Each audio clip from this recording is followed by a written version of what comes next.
सभी को जय जिनेन्द्र। आज हम इस कक्षा में पूजन पूर्व पीठिका के अंतर्गत जो हम पूजन आदि का मंगलाष्टक आदि का अर्थ पढ़ रहे हैं, उसी क्रम में आज हम बृहत शांति धारा का पूर्ण अर्थ देखेंगे। क्योंकि जो हम शांति धारा आज आप देखते भी होंगे प्रत्येक जनालयों में महाराज श्री के आशीर्वाद से, सुधा सागर महाराज जी के आशीर्वाद से सभी मंदिरों में यह शांति धारा नियमित रूप से होने लगी है। परंतु उस शांति धारा का पूर्ण अगर भावार्थ अथवा अर्थ हम समझ के ही उस शांति धारा को करें तो उसका जो प्रतिफल है वह हमें विशेष रूप से प्राप्त होगा। क्योंकि हमारा जो जैन धर्म है वह भावना प्रधान है, अथवा हमारे अंतरंग की क्या भावना है उससे द्रव्य से ज़्यादा उन भावों की महत्वता रहती है। तो शांति धारा को तो करना ही है, परंतु साथ में ही हमारी भावना तभी और अच्छी बन सकती है जब हम उसका अर्थ भी समझें। तो बृहत शांति धारा के अंतर्गत आज हम इन्हीं सभी का अर्थ देखेंगे। ये वीडियो लगभग 2 या 3 पार्ट में बनेगी, जिसमें शांति धारा का हम पूर्ण अध्ययन कर लेंगे। तो यहाँ से प्रारंभ करते हैं सबसे शुरू से ही। तो इसमें विशेष रूप से जो हम अभी जो विषय आएगा वो आएगा बीजाक्षरों का। तो बीजाक्षरों का अर्थ भी आपको हम यहाँ पर बताएंगे कि किन बीजाक्षरों का क्या अर्थ होता है। तो प्रारंभ करते हैं, और इसका उच्चारण जो है हम पहले ही अपलोड कर चुके हैं, एक जो वीडियो डिस्क्रिप्शन में डाल देंगे, जिससे आप उसका उच्चारण भी देख सकते हैं। यहाँ पे हम मुख्य रूप से इसका अर्थ देखते हैं, है ना। साथ ही साथ में उच्चारण भी करेंगे तो आप उसको समझ सकते हैं। देखिए, सबसे पहले कहा एक एक शब्दों का अर्थ हम यहाँ पर देखेंगे। सबसे पहला शब्द है ओम। तो ओम जो शब्द है, वैसे ये है शब्द पूर्ण रूप से अथवा जो प्रयोग में लाया जाता है, यह ओम शब्द को हम पंच परमेष्टि का वाचक कहते हैं। ओम शब्द जो है पंच परमेष्टि का वाचक है, और शांति धारा का प्रारंभ हमने पंच परमेष्टि को प्रतीक रूप में मानकर ही ये शब्द हमने पूर्व में प्रयोग किया है। परंतु इसको अगर हम और विशेष रूप से देखें बीजाक्षर के रूप में, तो अगर हम इसका विच्छेद करेंगे, अगर आप ओम लिखते हैं ऐसे, अगर आप ऐसे ओम लिखें और इसका विच्छेद करेंगे तो इसमें आपको 3 शब्द मिलेंगे, आ, उ और मा। 3 शब्द मिलेंगे, आ, उ और मा। तो ये जो बीजाक्षरों का अर्थ मैं आपको यहाँ पर बताऊँगा, यह अर्थ भी जो मुझे प्राप्त हुआ है। परंतु इन अर्थों का जो गंभीर रूप से अर्थ है, तो वे इस अर्थ को वही योगी समझ सकते हैं जो इनका प्रयोग करते हैं अथवा इनको विशेष रूप से ध्यान वगैरह करते हैं। तो इनका उन्हें बहुत अच्छे तरीके से ज्ञान रहता है। तो आप किन्हीं महाराज जी के सानिध्य में रह के इन बीजाक्षरों को विशेष रूप से, वैसे तो गृहस्थों के लिए ये आवश्यक है ही नहीं, परंतु फिर भी हम जितना इसका अर्थ समझ सकते हैं बीजाक्षरों का उतना हम समझेंगे। परंतु विशेष रूप से इनका अर्थ आपको महाराज जी वगैरह के सानिध्य में आपको प्राप्त हो सकता है। परंतु जितना अर्थ हम इसका समझ सकते हैं उतना हम समझने का प्रयास करेंगे। तो यहाँ पे जैसे 3 इसकी ओम का जब आप विच्छेद करेंगे तो यहाँ पे 3 शब्द निकलेंगे, एक आ, एक उ और मा। तो आप जो अर्थ मैं यहाँ पे आपको बताऊँगा वो आप लिखते भी जाएँ, जिससे आगे भी जो शब्द आएंगे उसमें ये शब्द आपको माँ मिलेगा, है ना। तो इससे आपको एक बार ही पढ़ने में पूरा समझ में आ जाएगा। तो आ, उ और माँ।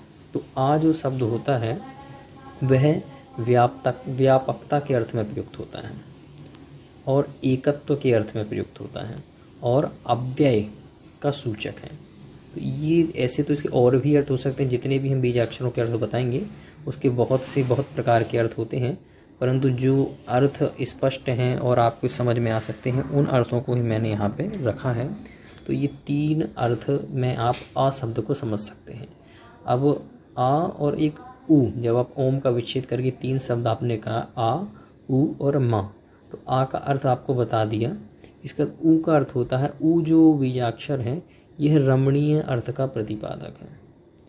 और इसके बाद जो माँ शब्द है, वह माँ शब्द सिद्धि का संतान दायक है, यानी सिद्धि का दायक है और संतान दायक है आपका माँ शब्द। तो ये तीनों शब्दों को जोड़ के ओम शब्द यह एक निष्पन्न होता है, जो मुख्य रूप से पंच परमेष्टि का वाचक है, और साथ ही साथ में इसको बीजाक्षर के रूप में हम इस रूप में भी प्रयोग में ला सकते हैं। ये हुआ ओम शब्द। इसके बाद में अब जब इन तीनों को हम मिलाएंगे तो एक विशेष शक्ति के रूप में प्रयोग होता है, परंतु आपको पूर्व में ही कहा कि इनका जो मूल भावार्थ जो विशेष रूप से आप समझेंगे वो किसी योगी के सानिध्य में ही समझ सकते हैं। इसके बाद में दूसरा शब्द दिया है ह्रीम। ह्रीम शब्द जो है इसमें अब आप इसका विच्छेद करें पहले, तो ह्रीम शब्द में आपको एक तो हा मिलेगा हकार, और एक मिलेगा रकार रा, और एक मिलेगा ई, और एक मिलेगा मकार यानी माँ। जब आप हा का विच्छेद करेंगे तो आपको 4 शब्द मिलेंगे। तो सबसे पहला जो हा शब्द है वह किस किस रूप में प्रयुक्त होता है, तो वो होता है शांति के रूप में, पौष्टिकता के रूप में और मंगल कारक है। और इसमें जो र जुड़ा हुआ है रकार, तो रा जो शब्द है वो अग्नि बीजक है और शक्ति स्वरूप है, शक्ति का प्रस्फोटक और उत्पादक है। तो ये जो है रा अथवा रम बीजाक्षर होता है। और इसमें ई है, ई शब्द, ई जो शब्द है वह स्तंभक होता है और मोहक होता है। यानी स्तंभक का मतलब होता है किसी को स्तंभित कर देना। जैसे आपने उस पर बीजाक्षर का प्रयोग करेंगे तो व्यक्ति स्तंभक हो जाएगा, है ना, पत्थर के समान हो जाएगा। तो ये रकार। और माँ शब्द जो है वे आपको पूर्व में ही हमने बता दिया, जो सिद्धि का और संतान का दायक है। तो इस प्रकार से ह्रीम शब्द भी पूर्ण होता है। इसके बाद में श्री, श्री जो शब्द है इसका जब आप विच्छेद करेंगे तो इसमें एक तो शाम मिलेगा, जैसे जो आज जैसे आप शाम लिखें शाम, तो शाम यानी तालु, तालव्य शकार, और रकार और इकार और माँ, 4 शब्द आपको यहाँ पे मिलेंगे। तो इसमें से जैसे जो तालव्य शकार है उसका जो अभिप्राय होता है वह होता है लक्ष्मी और शांति का प्रतीक है। जो शा शब्द है तालव्य शकार, वो किस रूप में सकार, देखिए कौन वाला सकार कह रहे हैं हम, ये वाला, ये जो सकार है तालव्य शकार है। तो ये जो सकार प्रयुक्त होता है ये होता है लक्ष्मी और शांति के रूप में, इस प्रकार से। और रकार का अर्थ आपको बता ही दिया, जो अग्नि का सूचक है, और इकार जो है वो स्तंभक और मोहक है, और मकार जो है वह आपका सिद्धि और संतान का दायक है। तो ये जो शब्द बार बार आएंगे, जैसे इकार हो गया, है ना, मकार हो गया और रकार हो गया, तो ये शब्द हमने आपको एक बार ही बता दिए, इसको आप याद रख सकते हैं और हर जगह आप इसका प्रयोग करें। अब जो विशेष अर्थ होगा, जो शब्द नहीं बताए होंगे उनको ही हम बताएंगे इसके बाद में आगे। इसके अंदर अगला शब्द है क्लीम। क्लीम शब्द में एक तो का है, ला है, ई है और माँ है। तो इकार का और मकार का तो अर्थ आपको बता दिया। का शब्द जो है वो शक्ति और सुख का उत्पादक है, और काम बीज का यह जनक है। इस प्रकार से का शब्द होता है। और ला शब्द जो है वह लक्ष्मी में सहायक होता है। इस प्रकार से क्लीम शब्द भी आपका पूर्ण हुआ। इसके बाद में दिया है ईम। ईम जो ये शब्द है ये शासन देवों का आह्वान करता है और वशीकरण का जनक मंत्र है, ये अक्षर बीजाक्षर है ये ऐसे। इसके अंदर दिया अरहम। अरहम जो शब्द है तो आ का अर्थ हमने आपको बता दिया था पूर्व में ही, इसीलिए हमने कहा था जो शब्द हम आपको बता रहे हैं वो आप लिख लें, क्योंकि उसके जो अर्थ है वो बार बार वही आएंगे। तो आ शब्द है वो व्यापक के रूप में प्रयुक्त होता है। हकार शब्द है, हकार शब्द शांति का, पौष्टिकता का और मंगल का कारक है। और रकार जो है वो भी आपको अग्नि के रूप में बता दिया, है ना, मकार सिद्धि और संतान का दायक। तो ऐसे शब्द बार बार आएंगे तो इसको आप लिख लें, और इसको पुनः हम दोबारा नहीं कहेंगे। इसके बाद में वम जो बीजाक्षर है, वम बीजाक्षर आकर्षक है, चमत्कार कारक है, भूत पिशाच का नाशक है, रोग का हरता है और विपत्ति रोधक है, इस प्रकार से। इसके बाद में शब्द है मम में जो माँ है मकार, उसके बारे में हमने आपको पूर्व में ही बता दिया कि वह संतानदायक और सिद्धिदायक है। इसके बाद में हा भी शब्द हमने आपको बता दिया कि ये मंगल कारक है। इसके बाद में शम। अब देखिए जो पहले आपने शा पढ़ा था ये वाला, ये शा कौन सा था, ये था तालब। अब ये जो सकार है सर्प वाला, ये है दंत सकार। तो इसका अर्थ क्या होता है, जो दंत सकार होता है वो ज्ञानावरणादि कर्म का विनाशक है और आत्मा का सूचक है और आत्मा का दर्शक है, इस प्रकार से सम है। इसके बाद में तम जो भी अक्षर है ये कार्य का साधक कहा जाता है और सर्व सिद्धि का प्रदाता है। इसके बाद में पम जो बीजाक्षर है वो परमात्मा का दर्शक होता है। इसके बाद में अभी जैसे वम, ये हमने वम पूर्व में ही देख लिया कि वो आकर्षक चमत्कारक आदि होता है ना। इसके साथ में वम 2 बार हुआ, मम।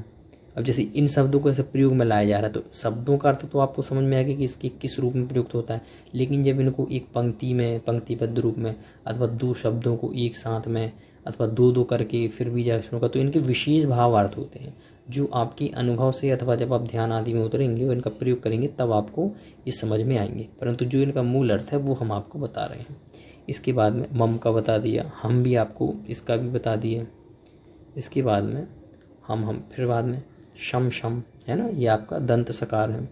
इसके बाद में तम तम, इसके बाद में पम पम और झम झम। अब ये झमझम कर देखिए, तो झम झम जो बीजाक्षर है ये कैसा है, ये आधी व्याधि का झकझोरने वाला है ना। ये आदि व्याधि जितने भी प्रकार की हैं उन सबको झकझोरने वाला जो है वो झम बीजाक्षर है। इसके बाद में झीम, तो झा जो शब्द है ये हमने आपको बता ही दिया, और इसमें वकार का भी बता दिया और इकार और मकार का बता दिया। जब आप इसका विच्छेद करेंगे, झकार, वकार, इकार और मकार, ये 4 शब्द आपको मिलेंगे। झीम झीम, फिर छुईम छुईम। अब छुईम छुईम का देखिए, तो छुईम जो बीजाक्षर है वह, अब देखिए इसका जब आप विच्छेद करेंगे तो इसमें आपको 5 शब्द मिलेंगे। कौन कौन से?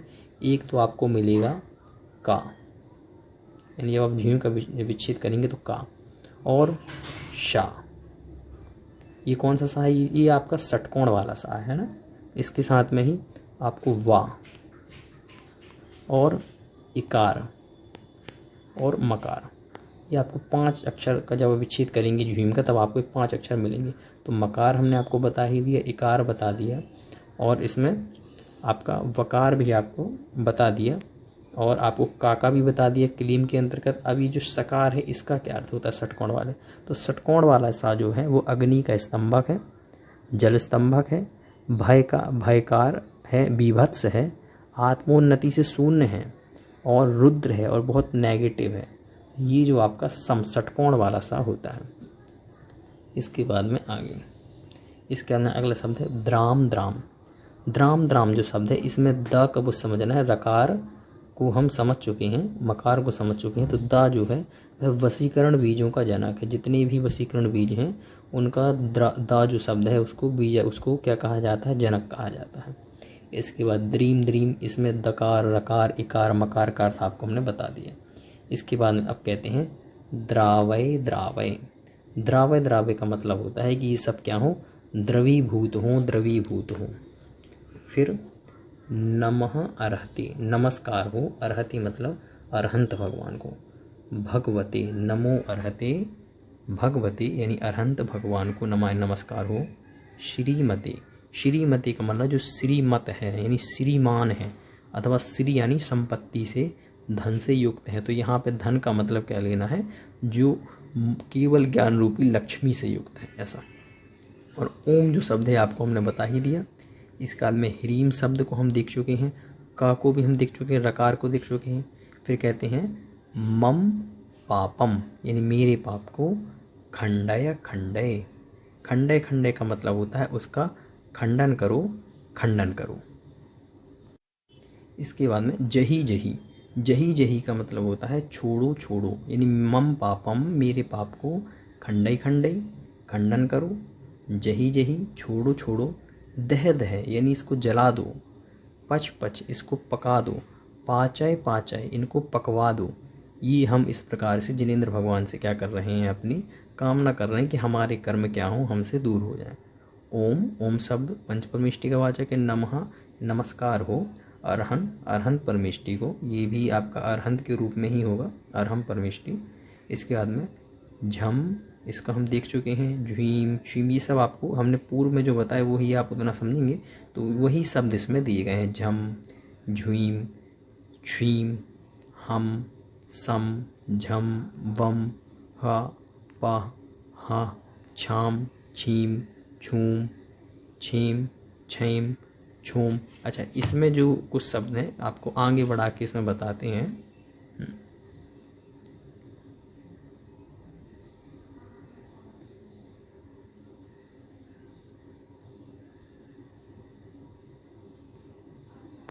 जैसे इसमें जो ये शब्द प्रयुक्त हुए हैं, जैसे एक साथ में इसको देखिए, छाम, छीम, छूम, छेम, छैम, छूम, छौम, छम, छहा, छीम, इतना।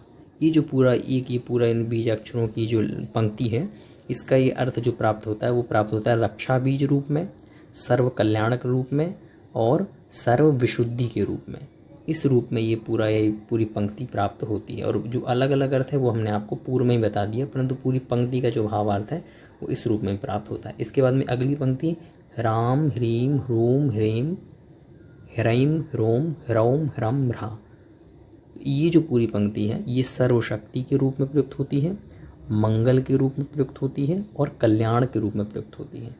इसके बाद में द्राम द्रीम द्रावय द्रावय यानी द्रवीभूत हो, नमो अर्हते नमस्कार हो अरहंत भगवान को, अर्हते भगवते अरहंत भगवान को, श्रीमते जो श्री से युक्त यानी केवल ज्ञान रूपी लक्ष्मी से युक्त हैं, ठहा ठहा अस्माकम, हाँ इसके बाद में अस्माकम यानी हम सब का, यानी जो हम कर रहे हैं तो हम सबके, श्रीरस्तु श्रीरस्तु श्रीरस्तु का मतलब होता है हम सभी के लिए, श्री का मतलब संपत्ति को हो यानी संपत्ति हो, अस्तु जब भी शब्द आएगा आप हर जगह लगाएं हो अथवा होवे, ऐसी हमारी आशा है। तो श्रीरस्तु यानी क्या हो, लक्ष्मी हो, अस्मा का मतलब हम हमारे लिए जो संध्यारक कर रहा है अथवा देख रहा है, वृद्धिरस्तु वृद्धि हो, तुष्टिरस्तु तुष्टि का मतलब होता है संतोष मिले, यानी जो हमें मिल रहा है उसमें हमें संतोष मिले, पुष्टिरस्तु पुष्टि का मतलब होता है संवर्धन होना यानी बढ़ना, पुष्ट होना चाहिए, शांतिरस्तु यानी शांति होवे, कांतिरस्तु यानी कांति हो, कल्याणमस्तु कल्याण हो। इस प्रकार से स्वाहा मतलब ये जब किसी हम जल की धारा को छोड़ते हैं तो उस समय हम स्वाहा स्वाहा आदि का प्रयोग करते हैं। एवं इस प्रकार से अस्माकम यानी हम सबको क्या हो। इसके बाद में आगे देखिए कहते हैं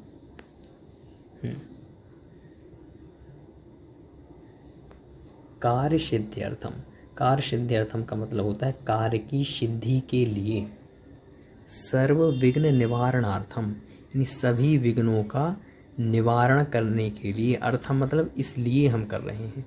श्रीमत, श्री मतलब ये श्रीमत यानी जो लक्ष्मी से युक्त हैं, ऐसे भगवत ऐसे भगवान, अरहत यानी अरहंत, सर्वज्ञ यानी जो सर्वज्ञ हैं, सर्वज्ञ का मतलब सबको जानने वाले हैं, सर्वज्ञ, और परमेष्ठी यानी जो परम इष्ट है, परमेष्ठी मतलब जो सबसे ज़्यादा इष्ट है मतलब हमारे लिए उपयोगी हैं, परम पवित्रा यानी सब पहले विशेषण बताए, श्रीमत, भगवत, अरहत, सर्वज्ञ, परम इष्ट, परमेष्ठी। अब ये सब कह के फिर कह रहे हैं परम पवित्राय, ऐसे परम पवित्र के लिए, पवित्राय कह दिया चतुर्थ विभक्ति, ये चतुर्थी विभक्ति तो मतलब इनके लिए नमो नमः, नमो नमः मतलब नमस्कार हो। इसके बाद में आगे कहते हैं अस्माकम, अस्माकम मतलब जो हम सभी को, जो हम शांति धार करने वाले हैं उनको, श्री शांति भट्टारक पाद पद्म, पाद पद्म का मतलब चरण कमल यानी शांति भट्टारक मतलब जो शांतिनाथ भगवान हैं उनके पाद पद्म, पाद पद्म उनके चरण कमल के प्रसादात, उनके प्रसाद से, प्रसाद का मतलब उनके आशीर्वाद से, सद्धर्म, सद्धर्म मतलब जो सच्चा धर्म है, श्री बल, देखिए आप कितनी चीज़ें कह रहे हैं, सद्धर्म यानी सच्चा धर्म, श्री यानी संपत्ति, बल यानी शक्ति, आयु और आरोग्य यानी रोग से रहित, ऐश्वर्य की अभिवृद्धि रस्तु, अभिवृद्धि रस्तु मतलब जो हमने पीछे कहा, श्री बल आयु आरोग्य और ऐश्वर्य की अभिवृद्धि रस्तु यानी इन सब की वृद्धि हो। किससे वृद्धि हो, तो पीछे कहा ना पाद पद्म प्रसादात यानी चरण कमल के आशीर्वाद से। तो किस चरण कमल रूप से हमें प्रसाद से मिल रहा है, तो शांति भट्टारक प्रसाद यानी शांतिनाथ भगवान के आशीर्वाद से, जिनके चरण कमल से है ना, चरण कमल की अर्चना करने से, ऐसा समझे। फिर कहते हैं सद्धर्म यानी सच्चा धर्म जो है, सच्चा धर्म, स्वशिष्य, स्वशिष्य मतलब हमारे शिष्य, परशिष्य मतलब दूसरों के शिष्य वर्ग, प्रशिष्य वर्गाह होगा ना, प्रशिष्य वर्गाह यानी दूसरों के शिष्य वर्ग जो हैं वो प्रसीदंतु, प्रसीदति का मतलब होता है उनकी वृद्धि हो अथवा वो क्या हो, प्रसन्न हो, इस प्रकार से। और नह शब्द मतलब हम सब, तो नह मतलब हम सब, और स्वाशिष्य हमारे शिष्य, परशिष्य वर्गा यानी दूसरे के शिष्य, और सद्धर्म यानी सच्चा धर्म, ये सभी क्या हो, प्रसीदंती यानी ये सब क्या हो, ये सब प्रसीदंतु ये सभी प्रसन्न हो अथवा एक प्रकार से, इस प्रकार से हम ख्याति को प्राप्त हो, ये भी आप अर्थ लगा सकते हैं। और नह मतलब हम सभी, इस प्रकार से एक एक शब्दों का अर्थ आपने यहाँ पे समझ लिया। अब जैसे पीछे एक शब्द है ठा ठा, ठाठा का अर्थ लगाइएगा, ठाठा जो बीजाक्षर है ये चंद्र बीज के रूप में प्रयुक्त होता है। इसके बाद कहते हैं ओम श्री वृषभादयः। ओम का मतलब पंचपरमेष्टि का वाचक है और कह रहे हैं श्री वृषभादि। वृषभ आदि का मतलब होता है आदिनाथ आदि। कहाँ तक? श्री वर्धमान पर्यंतास। वर्धमान पर्यंत का मतलब आदिनाथ से लेके श्री वृषभादयः वर्धमान पर्यंत, यानी वर्धमान मतलब अंतिम तीर्थंकर पर्यंत, जो चतुर्विंशति अरहंतः, जो चतुर्विंशति अरहंत हैं, भगवंतः जो भगवान हैं चतुर्विंशति, सर्वज्ञ हैं, ऐसे परम मंगल नामधेय। परम मंगल नामधेय का मतलब परम मंगल जिनकी नाम है, यानी नाम लेने से ही जो मंगल कारक है, ऐसे परम मंगल नाम वाले अस्माकम यानी हम सभी का, इह अमूत्र। इह का मतलब होता है इस लोक संबंधी और अमूत्र का मतलब होता है हम जिस गति में आगे जाएंगे उसमें सिद्धिम तनवंतु। सिद्धिम का मतलब होता है सिद्धि को, तनवंतु, तनवंतु मतलब बढ़ावे, इस लोक में भी बढ़ावे और जहाँ हम अमूत्र जहाँ पहुँचेंगे वहाँ भी सिद्धि को प्रदान करें। ऐसा फिर कह रहे हैं सद्धर्म कार्येषु, सद्धर्म के कार्यों में। यह अमूत्र, यह मतलब इस लोक संबंधी भी और अमूत्र यानी अन्य लोक संबंधी भी सिद्धि को प्रियक्षन्तु। प्रियक्षन्तु का मतलब होता है, इसको भी आप उसी रूप में लगाएं, हमको प्रदान करें, ऐसा आप इसको समझ सकते हैं। तो ये भी सिद्धि को, इस लोक संबंधी भी सिद्धि को दें और अन्य लोक संबंधी सिद्धि को भी दें, किसमें? सद्धर्म के कार्यों में। ऐसा यहाँ पे आप लगा सकते हो। नहा मतलब हम सभी को, ऐसा। इसके बाद में आगे कहते हैं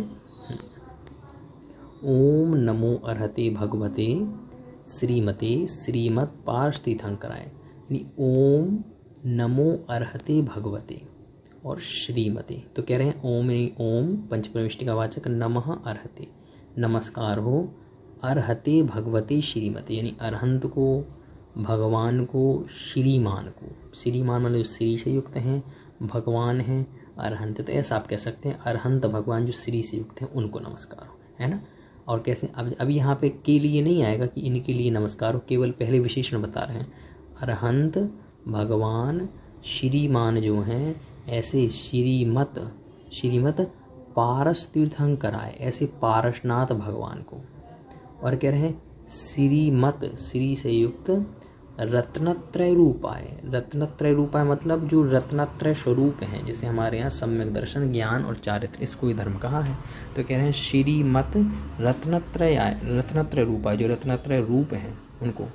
और कह रहे हैं दिव्य तेजो मूर्तये। दिव्य तेज मूर्ति मतलब जो दिव्य तेज की मूर्ति है, यानी जो बहुत प्रकाशमान है। और प्रभा मंडल मंडित है, जो प्रभा मंडल से मंडित हैं, उनके लिए क्या हो? नमस्कार हो। तो किन के लिए नमस्कार हो? पहले कहा ना ओम नमः यानी नमस्कार हो। किन के लिए? जो दिव्य तेज की मूर्ति हैं उनके लिए, जो दिव्य तेज की मूर्ति हैं, ऐसे प्रभा मंडल मंडित है, ऐसे प्रभा से मंडित जो हैं उनको क्या हो? नमस्कार हो। और कैसे हैं वो भगवान जिनके लिए हमने ओम नमः कहा? तो कह रहे हैं वो द्वादश गण सहिताय, यानी द्वादश गण से सहित है। द्वादश गण का मतलब जब जिनेंद्र भगवान की सभा लगती है तो उस समय द्वादश सभाएं लगती हैं, है ना। उसमें द्वादश सभाएं आप ऐसा समझ सकते हैं, 12 वहाँ पे कक्ष होते हैं, आवास होते हैं, जिन पे सभी क्या होते हैं, किसी में त्रियंच, किसी में मनुष्य, किसी में चक्रवर्ती, है ना, ये सभी वहाँ पे बैठते हैं। ऐसा मुनिराज, ऐसे देव, चारों प्रकार के देव, चारों प्रकार की देवी हैं। तो इस प्रकार से, है ना। इसके बाद कहते हैं ये इसीलिए कहा द्वादश गण सहित है, जो द्वादश गण से सहित है, मतलब जो 12 सभाओं के अधिपति हैं। ऐसा अनंत चतुष्टय सहित है, जो अनंत चतुष्टय से क्या है? सहित है। अनंत चतुष्टय, अनंत चतुष्टय का मतलब 4 चतुष्टय, मतलब जैसे जिनकी ज्ञानावरणीय कर्म नष्ट हुआ, दर्शनावरणीय कर्म नष्ट हुआ, वेदनी और आपके मोहनीय कर्म नष्ट हुआ, अंतराय नष्ट हुआ, तो इनके नष्ट होने से जिन्हें 4 गुणों की प्राप्ति हुई, इसलिए उन्हें अनंत चतुष्टय सहित कहते हैं। ऐसा। तो इसके बाद में कहते हैं समवसरण केवल ज्ञान लक्ष्मी शोभिता है। समवसरण रूपी केवल ज्ञान लक्ष्मी से जो क्या है? शोभिता है, जो शोभित हैं उनके लिए नमस्कार हो, क्योंकि समवसरण रूपी केवल ज्ञान लक्ष्मी से वो क्या है? सुशोभित हो रहे हैं, युक्त हैं। ऐसा। अष्टादश दोष रहित है, जो 18 प्रकार के दोषों से रहित है। जैसे कहते हैं क्षुध, पिपासा, जर, आतंक, ये जितने भी प्रकार के क्या हैं? दोष हैं, उन सभी से जिनेंद्र देव क्या होते हैं? रहित होते हैं। अष्टादश का मतलब 18 दोषों से, उनके लिए नमस्कार हो। ये सब जिनेंद्र भगवान की विशेषता बता रहे हैं। फिर कह रहे हैं षट चत्वारिंशत् गुण संयुक्ताय। षट चत्वारिंशत्, षट का मतलब 6 और चत्वारिंशत् मतलब 40, तो 46। तो 46 गुण के जो संयुक्त आए, जो संयुक्त हैं, उनके लिए नमस्कार हो, है ना। तो परमेश्वर, फिर कहते हैं षट चत्वर, अब 46 गुण कौन से हैं मूल गुण, तो उसको आप समझ सकते हैं। 10 जन्म के अतिशय, 10 केवल ज्ञान के, 14 देवकृत, 8 प्रातिहार और आपके 4 अनंत चतुष्टय। इस प्रकार से जो युक्त हैं, ऐसे 46 गुणों से युक्त है, तो उनके लिए नमस्कार हो। फिर कह रहे हैं परमेष्ठी पवित्राय। परमेष्ठी यानी परम इष्ट जो पवित्र हैं, उनके लिए क्या हो, नमस्कार हो। सम्यक ज्ञान है, जो सम्यक ज्ञान स्वरूप हैं। सम्यक ज्ञान स्वरूप है मतलब जो ज्ञान की भंडार है, ऐसा आप लगा सकते हैं। सम्यक ज्ञान, सच्चे ज्ञान से, यथार्थ ज्ञान से जो सहित, ऐसा। स्वयंभुवे, जो स्वयंभू है। स्वयंभू का मतलब वह स्वयं ही सब कुछ करने में सामर्थ्यवान है ना, ऐसा। वह स्वयंभू का अर्थ ये भी लिया जाता है जो स्वयं उत्पन्न हुआ हो, है ना। तो ऐसे भी आप तो ऐसा भी लगा सकते हैं, जितने भी गुण हैं वो स्वयं ही उनमें उत्पन्न हुए हैं उनकी सामर्थ्य से, तो ऐसा भी आप समझ सकते हैं। स्वयंभुवे के कई अर्थ लग सकते हैं ऐसे। स्वयंभू यानी स्वयं होने वाला। सिद्धाय यानी जो सिद्धि, जो सिद्ध है, उसके लिए नमस्कार हो। बुद्धाय, जो बुद्धि से युक्त है, उसको नमस्कार हो। परमात्मनि, ऐसे परमात्मा को जो कैसा है, परम सुख है, जो परम सुख वाला है, ऐसे परमात्मा को नमस्कार हो। त्रैलोक्य महिताय, जो तीनों लोकों में महिमा से युक्त है ना, जो तीनों लोकों से पूजनीय है, जो त्रैलोक्य महिताय, उसके लिए, महिताय के लिए भी नमस्कार हो। ये सब अरहंत भगवान की विशेषताएं चल रही हैं। फिर कहते हैं इसके बाद में अनंत संसार चक्र प्रमर्दनाय। अनंत संसार रूपी चक्र को जो क्या है, प्रमर्दन करने वाले हैं। प्रमर्दन मतलब इसको नष्ट करने वाले हैं, अनंत संसार का प्रमर्दन करने वाले हैं। चक्र का मतलब समूह होता है, तो अनंत संसार रूप समूह को जो प्रमर्दन करने वाले हैं, उनके लिए नमस्कार हो। अनंत ज्ञान दर्शन वीर सुखास्पदाय, यानी अनंत ज्ञान, अनंत दर्शन, अनंत वीर, इससे जो सुखास्पद है, जैसे आप सब में लगा ना, अनंत ज्ञान, अनंत दर्शन, अनंत वीर, जो भी अनंत चतुष्टय जो पीछे कहा था वही 4 कह रहे हैं। तो ज्ञान दर्शन वीर मतलब शक्ति, और सुखास्पदाय जो इसके क्या है, जो इससे एक प्रकार से युक्त हैं, ऐसे त्रैलोक के वशन कराए, ऐसे तीनों लोकों में जो क्या है, तीनों लोकों को वश में करने वाले उनको। सत्य ज्ञानाय, जो सत्य ज्ञान स्वरूप है, ऐसे सत्य ब्रह्मणे, सत्य ब्रह्म स्वरूप है। सत्य ब्रह्म स्वरूप है मतलब सत्य ब्रह्म रूप है, ऐसा। सत्य ही जिनका स्वभाव है, ऐसा आप समझ सकते हैं। ऐसे उपसर्ग विनाशनाय, उपसर्ग विनाशनाय, उपसर्ग का जो क्या करने वाले हैं, विनाश करने वाले हैं। घाती कर्म क्षय कराए, यानी घातीय कर्म को जो क्या करने वाले हैं, घातीय कर्म को क्षय करने वाले। 1 सेकंड इसको हम हटा देते हैं। घातीय कर्म को जो क्षय करने वाले हैं। घातीय कर्म कौन से हैं, तो ज्ञानावरणीय, दर्शनावरणीय, मोहनीय, अंतराय, तो इनको जो क्षय करने वाले हैं वह, उनके लिए नमस्कार हो। अजराय, अजराय का मतलब होता है जो बुढ़ापे से रहित है, उसको नमस्कार हो। अभवाय, अभवाय का मतलब अब जिनका भव नहीं होगा, यानी अब जिनका जन्म नहीं होगा, ऐसे अभवाय, ऐसे जन्म रहित को नमस्कार हो। अस्माकम, यानी हम सभी को क्या करें, ऐसी जो भगवान जिनको हम नमस्कार कर रहे हैं, वैसे हम सभी का क्या करें, व्याधिम घनंतु, व्याधिम को क्या करें, व्याधु का क्षय करें, यानी व्याधिम घनंतु का मतलब व्याधियों का क्या करें, क्षय करें। इस प्रकार से श्री जिनाभिषेक पूजन प्रसादात, यानी श्री जिनेंद्र भगवान के पूजन प्रसाद से अस्माकम, यानी हम सभी के, शिव का नाम, अब देखना अस्माक यानी हम सभी के क्या हो, अब बता रहे हैं शिव का नाम। शिव का नाम मतलब जो हम सभी आपकी सेवा करने वाले हैं, उनका क्या हो, सर्व दोष, यानी सभी प्रकार के जितने भी प्रकार के दोष हैं, वो सभी प्रकार के दोष और रोग, सभी प्रकार के रोग, शोक, भय, पीड़ा का विनाशनम भवतु, यानी विनाश होवे। इस प्रकार से सेवका नाम मतलब हम सभी के, यानी जो हम सेवा करने वाले हैं, तो इन सभी का क्या हो, विनाशन भवतु, इन सभी का विनाश हो, दोष का, रोग का, शोक का, भय का, पीड़ा का विनाश होवे। तो इस प्रकार से हमने शांति धारा का यहाँ तक अर्थ देखा इसके बाद का जो और अर्थ है वो हम अगली दूसरी वीडियो में इसको देखेंगे। तो आज के लिए